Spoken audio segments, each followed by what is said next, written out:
Olá, sejam bem-vindas, bem-vindos ao nosso curso que nós estamos intitulando de O Pensar em Heidegger. Nosso objetivo é ler e comentar alguns textos de Heidegger a respeito do pensar, a respeito do pensamento.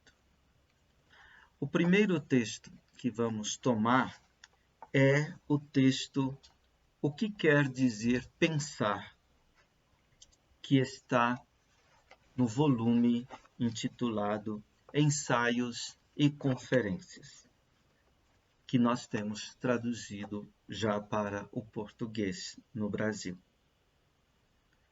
Esta conferência, O que quer dizer pensar, ela foi pronunciada em maio de 1952 na Rádio da Baviera.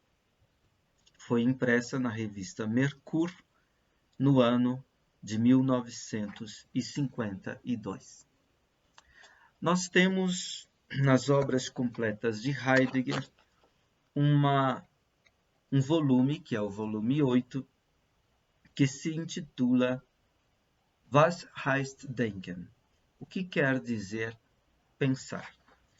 São preleções, aulas ministradas por Heidegger no semestre de inverno de 1951-1952 e também no semestre de verão de 1952. Esse texto do volume 8 das obras completas de Heidegger servem como um acompanhamento, digamos assim, para este texto da conferência de 1952. É da mesma época. O texto da conferência, naturalmente, mais breve, por ser de uma conferência e não de preleções de cursos.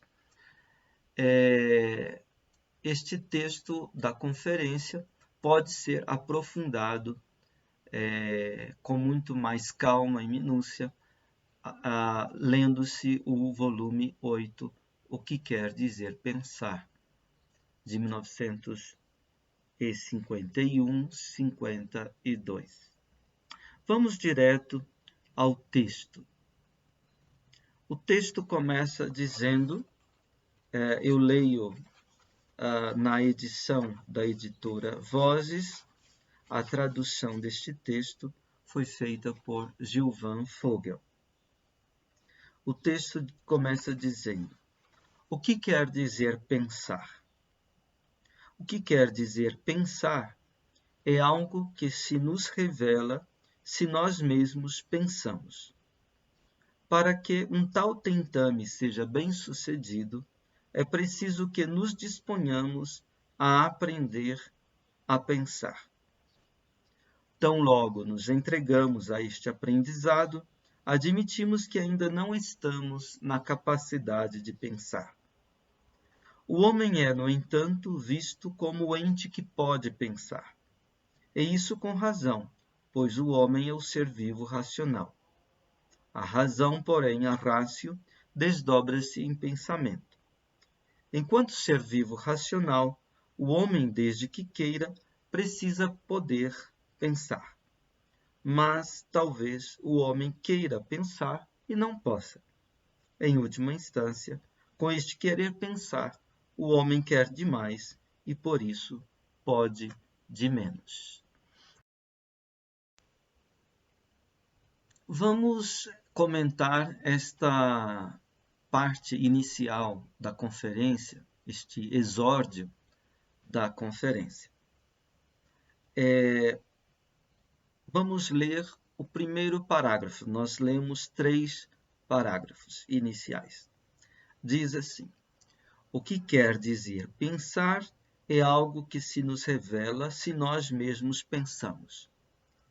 Para que um tal tentame seja bem-sucedido, é preciso que nos disponhamos a aprender a pensar.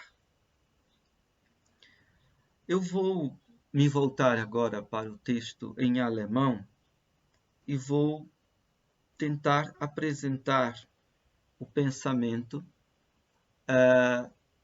me baseando numa leitura, tradução, talvez um pouco mais literal do texto, para que nós possamos ouvir e nos transpor de alguma maneira, de outro modo, melhor dizendo, para o texto.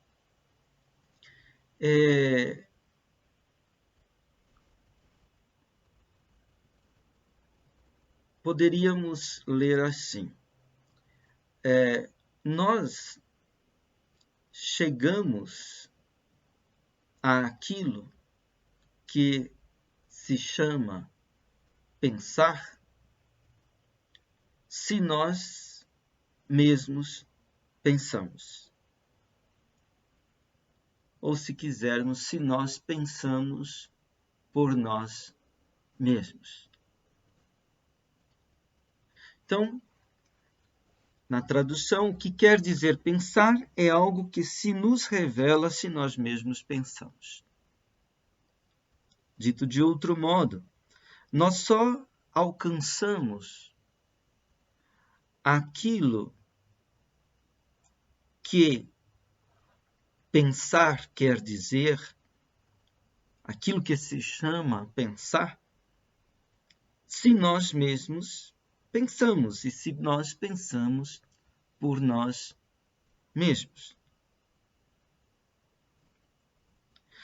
Ou seja, nós somente chegamos à paisagem, ao país daquilo que é evocado com o nome pensar, se nós mesmos pensamos, se nós pensamos por nós mesmos. A questão aqui me parece ser o acesso à chegada, o vir para uma paisagem, um país que se nos abre num caminho. De fato, trata-se de uma revelação, ou seja, só se nos abre, só se nos revela o país, a paisagem daquilo que é evocado com o nome pensar, se nós pensamos por nós mesmos. Quer dizer que pensar é sempre uma questão de um caminhar. Pensar é sempre pôr-se a caminho, passo a passo. O que não exclui realizar saltos, muitas vezes. Quer dizer, a meu ver, que aquilo que o nome pensar evoca, nomeia, quer dizer, evoca, provoca, chama para a proximidade, desde a distância.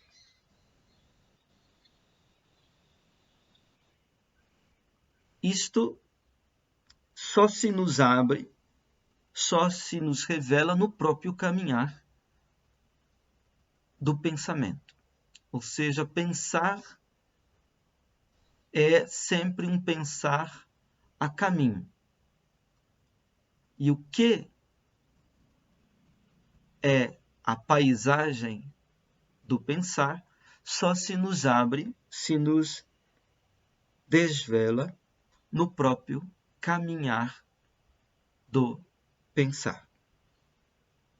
Agora, o caminho do pensar é um caminho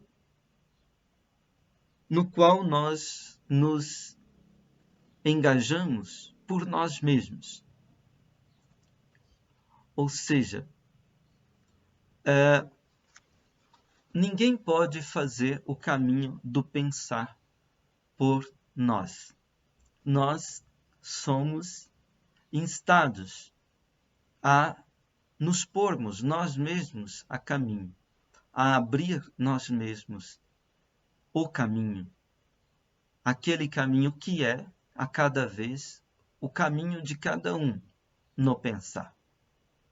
Por isso, pensar é uma atividade, uma ação, no sentido de uma consumação, no sentido de um abrir caminho, realizar uma passagem.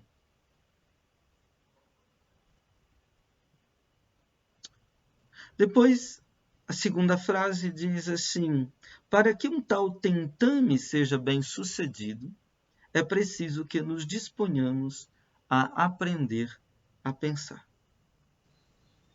Então, se pensar é um caminhar, pensemos, por exemplo, numa travessia de um rio, em que a gente vai dando passo por passo, vendo onde dá pé, pisando uma pedra, pisando outra pedra. De repente já não dá mais pé, de repente a gente precisa nadar, de repente a correnteza nos leva, de repente é preciso nadar contra a própria correnteza. De repente, nós pisamos do outro lado, numa outra margem. Então, algo assim esse caminhar, né, que é como um atravessamento de um rio, né? Este caminhar sempre tem o caráter de uma tentativa, de um tentame. É sempre tentativa e tentação, o caminho do pensar. Tentação aqui no sentido de ser posto à prova. O pensamento é sempre um ensaio, o pensar é sempre um ser posto à prova num caminho em que nós somos expostos a riscos, a perigos que repentinamente podem nos advir e sobrevir a nós. Então, nós estamos sempre lidando com tentativas e tentações do e no pensar. Agora, em jogo está se neste caminho de travessia de tentativas e de tentações, isto é, de provas, de experiências, de perigos, se nesse caminho nós vamos ser bem-sucedidos, né? Se vamos ser felizes neste caminho, isto é, está sempre em aberto. Para que esta bem-aventurança do pensar, né?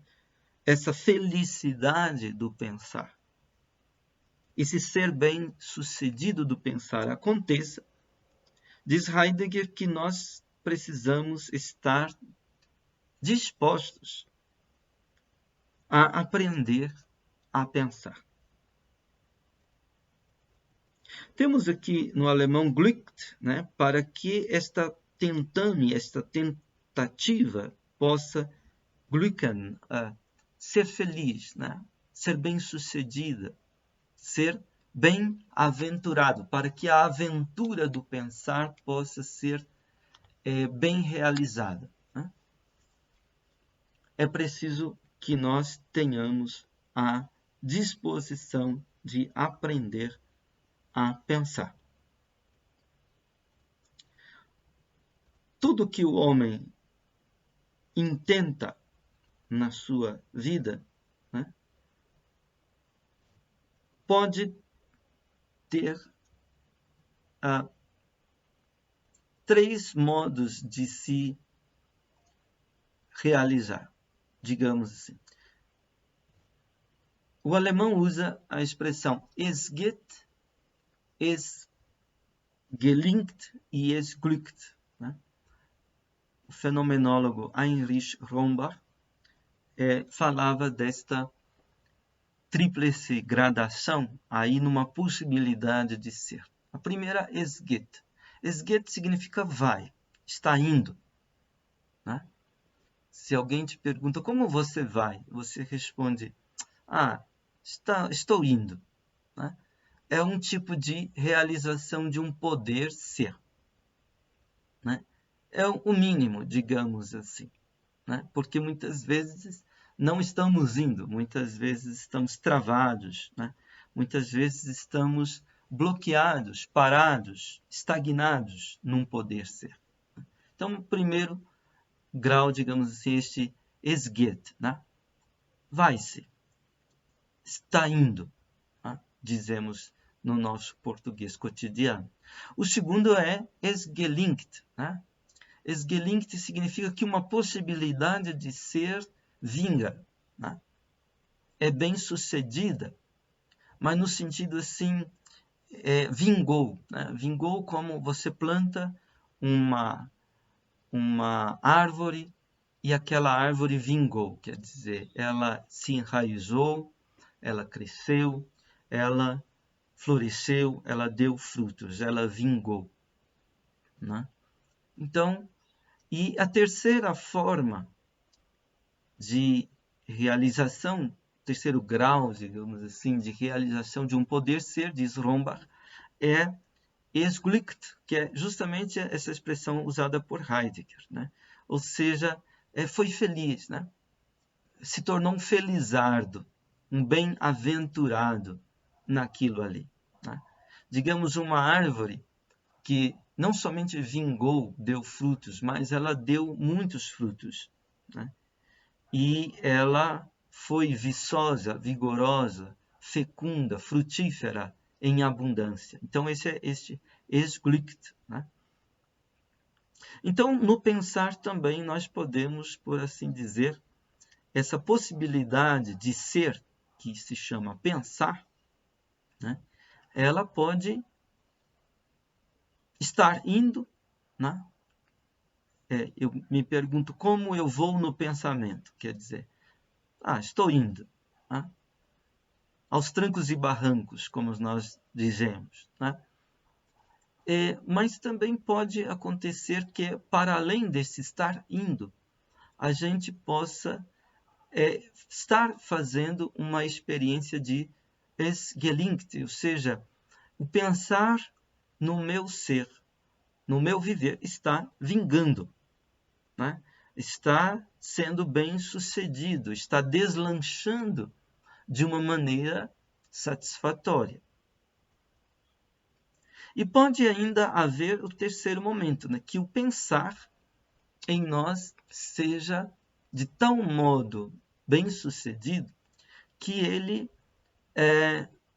o seja numa plenitude de vigor, numa plenitude de frutos, que o pensar dê muitos frutos em nosso ser, em nosso viver. Então, essa seria a expressão es glückt. Né? Es glückt. Então, Heidegger diz, para que uma tal tentativa glückt, possa ser bem-aventurada, venturosa, felizarda, feliz plenamente, né? Na plenitude de suas realizações, para que isso aconteça, é necessário, é preciso que nós estejamos dispostos a aprender a pensar. Então entra aqui uma outra coisa. Esta disposição, ser disposto, bereit sein, né? Ser disposto. Então, para que esta possibilidade de ser, que é o pensar, possa ser felizarda, feliz, isso requer do homem, né? Isso requer do homem uma disponibilidade, uma disposição. O homem não realiza nada sem dar-se a esta realização que a cada vez está em jogo. Tudo que o homem tem e ele precisa conquistar. E precisa conquistar na medida em que ele se doa em um empenho. Este empenho que nós chamamos de estudo. Palavra latina, studium, quer dizer justamente isso, empenho, dedicação apaixonada, interessada na coisa em questão. Então, o pensamento em nós não é bem sucedido se em nós não houver disposição, entrega, doação, envolvimento, engajamento com o pensar. O que nós chamamos de estudo, né? Então, é preciso estar disposto a das Denken zu lernen, a aprender a pensar.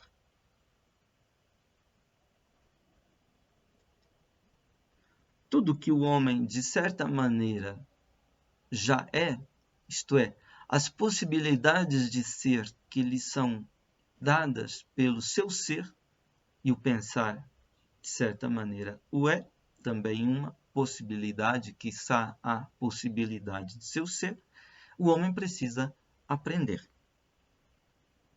Então, Heidegger fala aqui do aprender a pensar.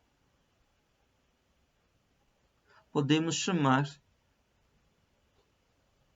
esse aprender a pensar de filosofia. Filosofia é filosofar. E filosofar é fundamentalmente aprender a pensar.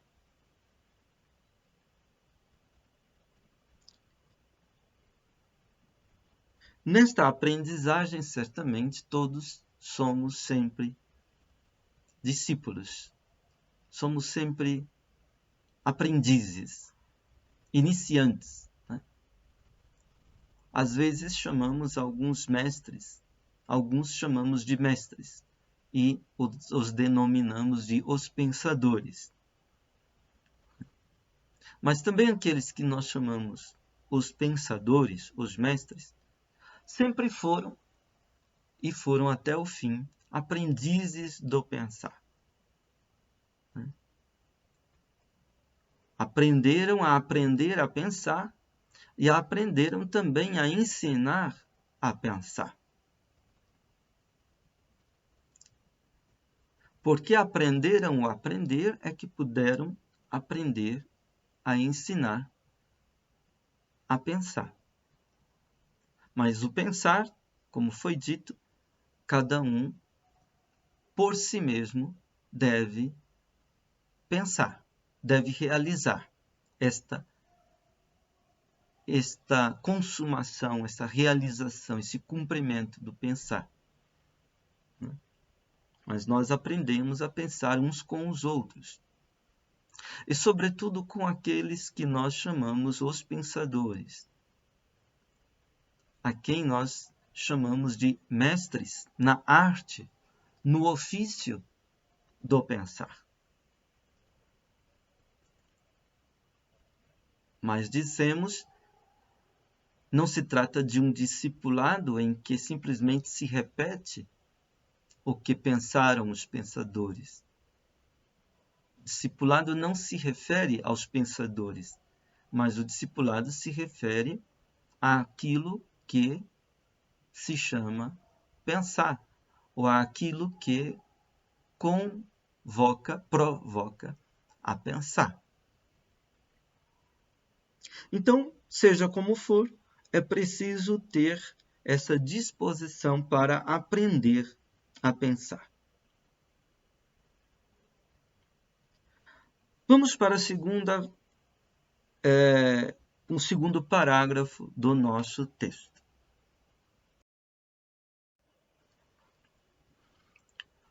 O segundo parágrafo diz assim, é uma frase só. Tão logo nos entregamos a este aprendizado, admitimos que ainda não estamos na capacidade de pensar. Vou dar aqui uma outra versão. Tão logo nós nos envolvemos no pensar, no aprender, né? Tão logo nós nos envolvemos no aprender, tão logo nós nos engajamos e nos entregamos a este aprender, nós já estamos admitindo, nós já estamos com isso já confessando que nós ainda não podemos o pensamento. Nós ainda não podemos o pensar. Nós ainda não estamos no poder, isto é, na capacidade do pensar. Aqui o verbo usado, o verbo vermögen, né? Poder no sentido de ser capaz de estar na capacidade de. Então, aprender a pensar que nós tenhamos que aprender a pensar para chegarmos à paisagem daquilo que o pensar evoca, que pensar evoca. Aprender a pensar significa reconhecer, admitir, confessar que nós estamos a caminho. Na medida em que nós nos envolvemos com esta aprendizagem, na medida em que nós nos engajamos nela, nessa possibilidade, e nos doamos a ela, nos entregamos a ela, nesta mesma medida nós estamos confessando, estamos admitindo, né? Estamos concedendo que nós ainda não podemos o pensar, né? Que nós ainda não estamos na capacidade do pensar.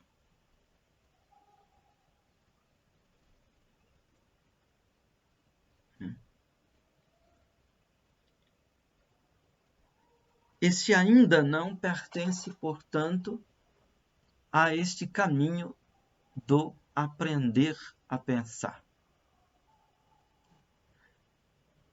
Caminhar significa já estar, de alguma maneira, direcionado para aquilo que nos provoca a pôr-nos a caminho, mas caminhar também quer dizer que nós ainda não estamos plenamente junto disso que nos provocou o caminhar.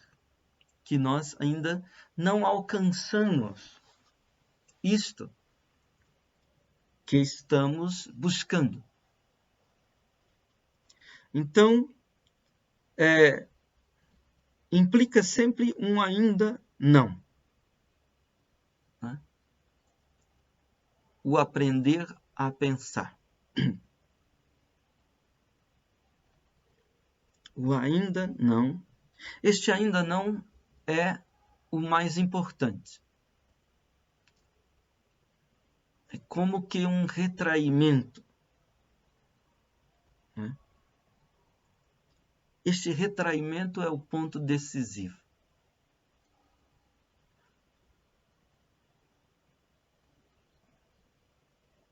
Nós não estamos de posse do pensar, mas estamos na posse do pensar. Isto é, o pensar nos possui de certa maneira, no sentido de que é o pensar que nos chama, provoca, né, a nos colocar no caminho, na aprendizagem, no discipulado próprio do pensar, que nós chamamos de filosofia.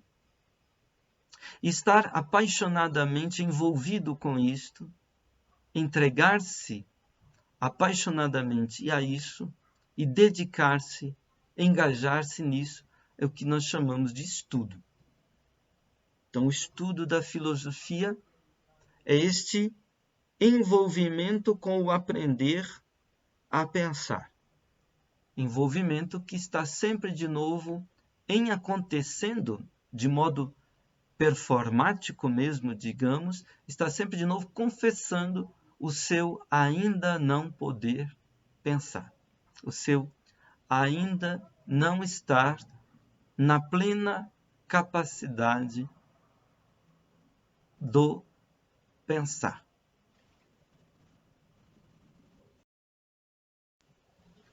Nós poderíamos representar esta situação, eu já disse, como um caminho que atravessa por um rio. Poderíamos também pensar num caminho de alguém que está assim, atravessando sobre um abismo em cima de uma corda. Cada passo tem aquela firmeza, mas tem também aquela hesitação, aquele frêmito, aquele tremer e temer. Né? Se o caminho do aprender a pensar fosse algo assim, né? Vamos supor, né? O caminho do pensar não é como tomar um veículo e dirigi-lo através de uma autoestrada pavimentada, toda já pronta, preparada, assegurada. Mas o caminho do pensar é sempre um abrir caminho na incerteza, digamos assim. É algo como um tentame, uma tentativa mesmo. De modo que em cada passo de nossa tentativa, nós nos entregamos, mas sempre há algo como que uma confissão do ainda não, do não ainda podermos pensar, do não ainda estarmos na capacidade plena e própria do pensar. Vamos agora para o terceiro parágrafo que lemos hoje. Diz assim: o homem é, no entanto, visto como o ente que pode pensar, e isso com razão, pois o homem é o ser vivo racional.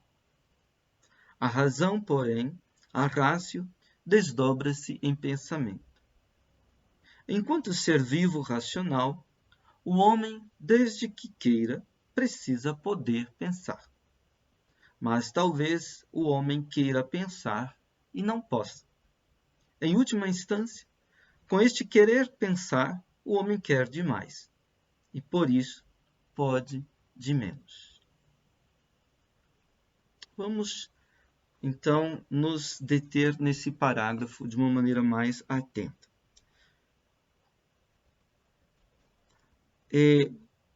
Mas o homem vale, entretanto, como aquele ser que pode pensar.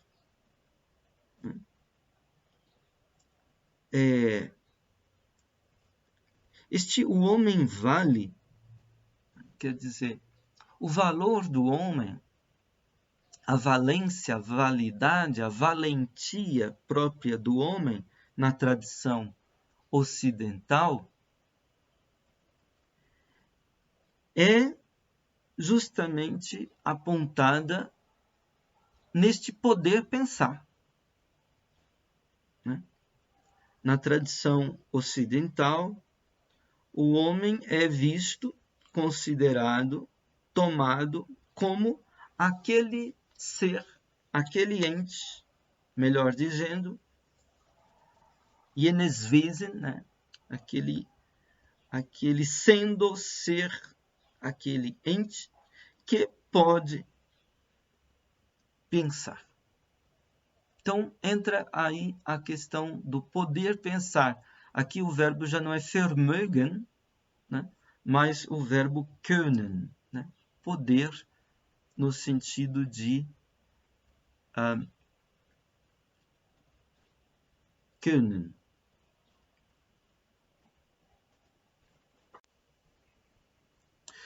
Nós poderíamos perguntar o que é decisivo no poder, né?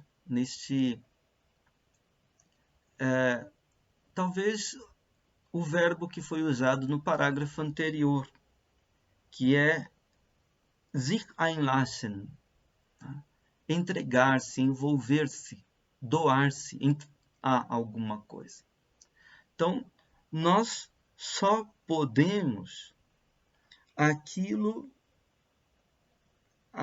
aquela causa à qual nós nos dedicamos, nós nos entregamos.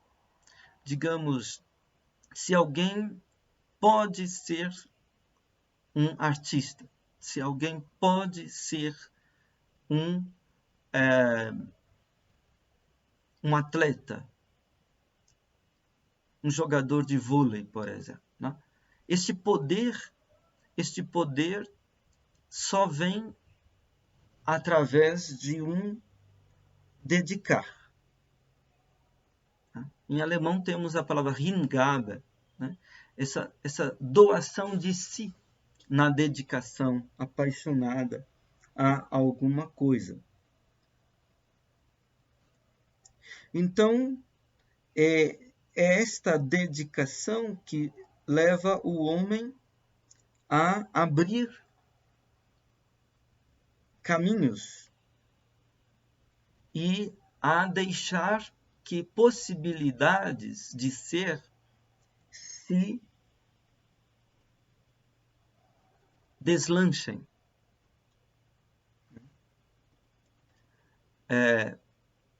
E no deslanchar dessas possibilidades de ser, o homem ele mesmo se abre, o homem ele mesmo emerge, surge.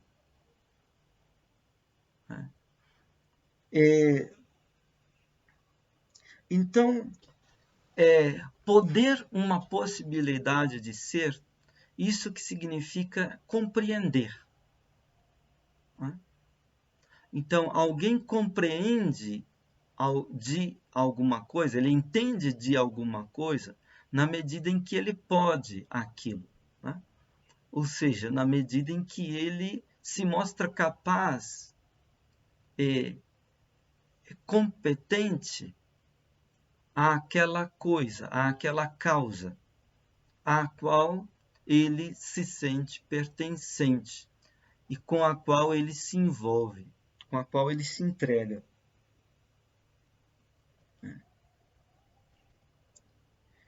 Então, O homem, diz Heidegger, ele vale, isto é, para a nossa tradição ocidental, ele vale como aquele ente que realiza esse poder pensar.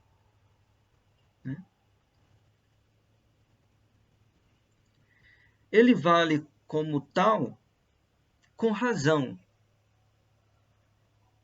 Se nós pressupomos que o homem é o ser vivo racional. Então, no pensamento ocidental, o homem foi entendido, sobretudo, como este ser vivo racional. Vernünftige Lebewesen, diz o texto aqui. Poderíamos, em vez de entender o homem como ser vivo, entender o homem como um mortal. Era assim que os gregos entendiam o homem nos primórdios, no tempo dos mitos e das tragédias, da poesia, grande poesia grega. O homem é entendido como um tinetós, um mortal.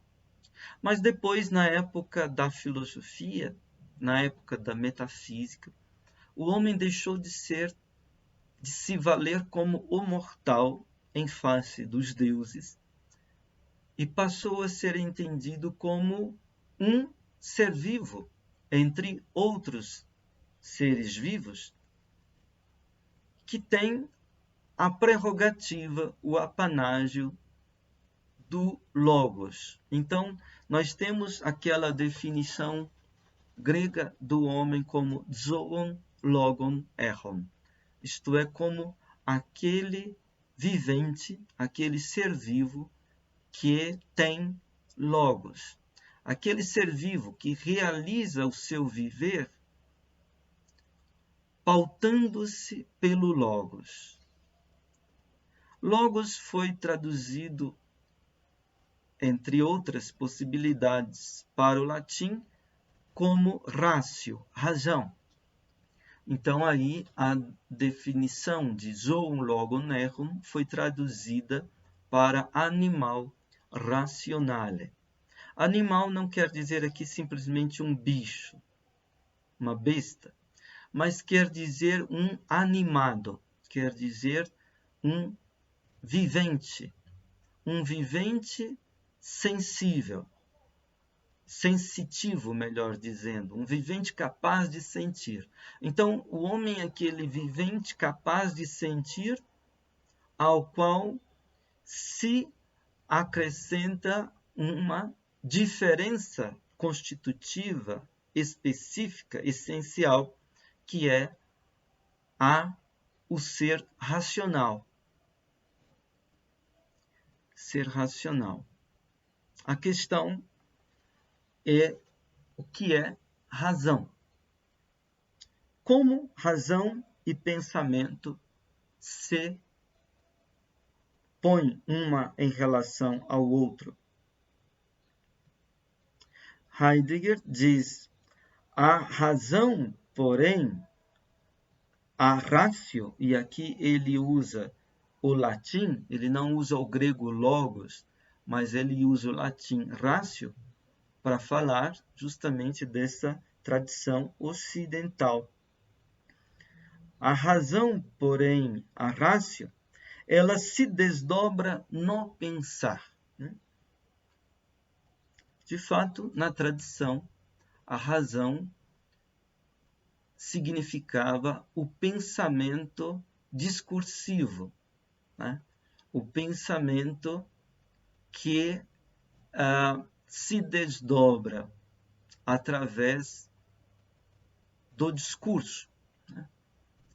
O pensamento que representa, o pensamento que julga, o pensamento que infere, o pensamento que demonstra, argumenta, o pensamento que teoriza, o pensamento que produz ciência, a razão. A razão, disse na tradição, ela se desdobra no pensar. Aqui já temos uma certa interpretação do pensar e do pensar a partir da razão, né? Na tradição ocidental. O texto continua dizendo: enquanto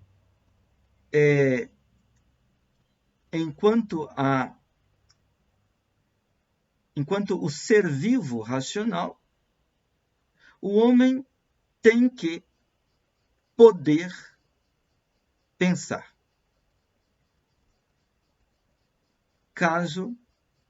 Só caso ele queira. Né?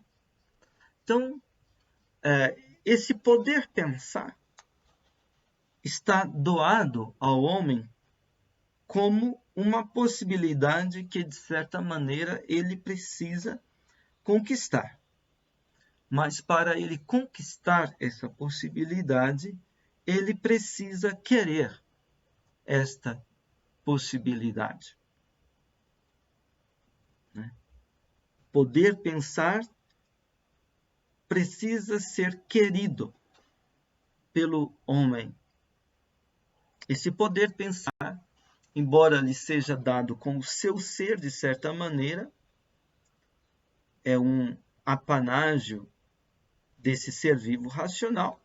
No entanto, enquanto esse ser vivo racional é um ser de liberdade, ele precisa querer essa possibilidade que com o seu ser lhe está dada como dádiva, mas ao mesmo tempo como tarefa. A conquista de um dom de ser é a aprendizagem do pensar aqui. Bom, até aí Heidegger está expondo não a sua tese. Aqui ele está expondo a opinião, digamos assim, mais respeitada na tradição, de encarar o homem como um ser vivo racional. No entanto, diz Heidegger, e aqui vem essa objeção é muito importante.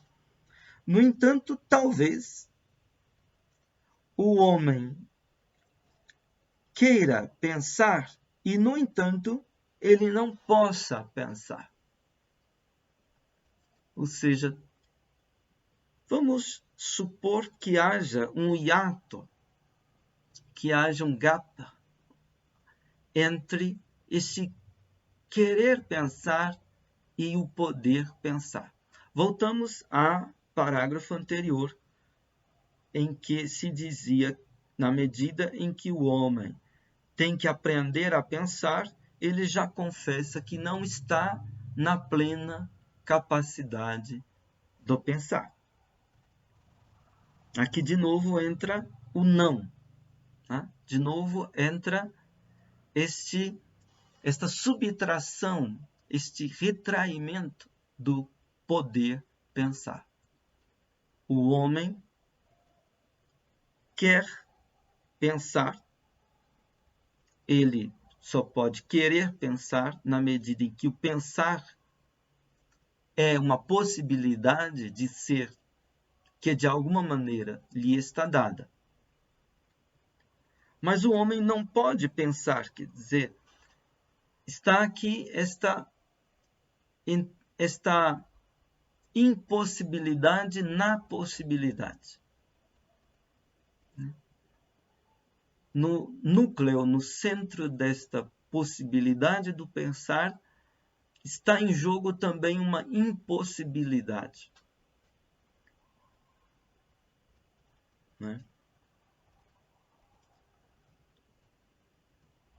No fim, o homem pode ser que seja assim, é uma objeção. No fim, pode ser que o homem queira demais nesse querer pensar e, por isso, possa de menos. Então, aí vem a questão do querer, da vontade. Né? E pode ser que justamente este querer demais, justamente este centrar na vontade e no poder, seja o que impeça o homem justamente de pensar. Né? E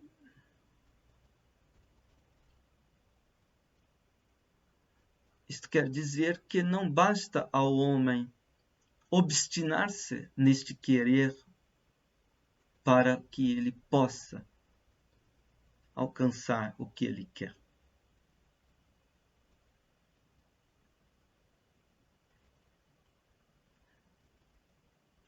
Me vem à mente duas histórias com as quais gostaria de encerrar esta aula de hoje.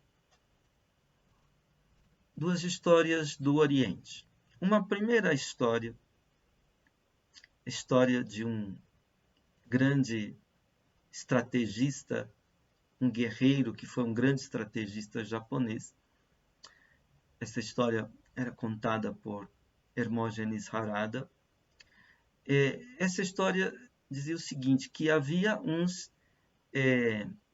soldados que estavam no inverno impossibilitados de ir para a guerra, então estavam alojados num determinado lugarejo e naquele lugarejo havia um sino muito pesado, um sino de bronze, majestoso, denso, bastante pesado, e que os guerreiros faziam um torneio, uma disputa para ver quem conseguia mover aquele sino de maneira que aquele sino pudesse badalar, né? Ressoar. E os soldados iam com muita vontade, com muito vigor, com muita força para poder empurrar aquele sino. E eles não conseguiam. O sino não se movia. Havia então uma criança sentada ali perto daqueles guerreiros e ela começou a rir dos guerreiros. E eles ficaram intrigados porque o menino ria. E o menino disse: eu posso mover este sino, desde que vocês me deem todo o tempo do mundo. E os guerreiros disseram que tinham este tempo e poderiam dar. Então, deram ao menino o tempo que fosse necessário para que ele tentasse fazer o sino se mover. O menino, em vez de ir com muita vontade e com muita força, o menino simplesmente abraçou o sino. E ele respirava suavemente, abraçado ao sino. Depois de bastante tempo assim abraçado ao sino, respirando suavemente, sem muita sofreguidão, sem muita agonia, sem muita ânsia por fazer mover o sino, assim abraçado ao sino, pouco a pouco o sino começou a vibrar. E a respiração do menino e a vibração do sino começaram a criar uma simbiose, de maneira que entraram num único movimento. E aos poucos o sino começou a se mover. E depois o sino começou finalmente a badalar. Essa é a primeira história. A segunda história, uma história zen, conta que um jovem entrou para o mosteiro para se dedicar na busca da iluminação.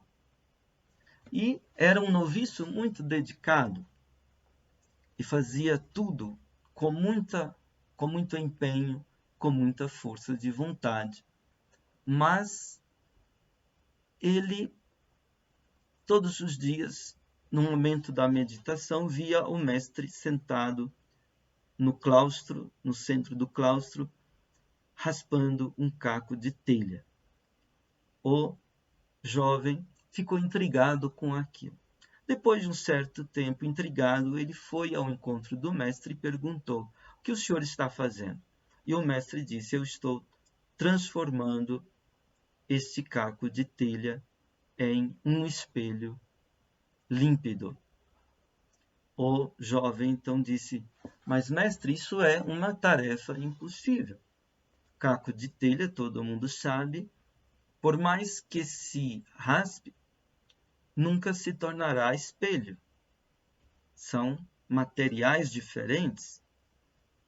O mestre disse: "Eu pensei que você não sabia." O jovem respondeu intrigado: "Por quê?"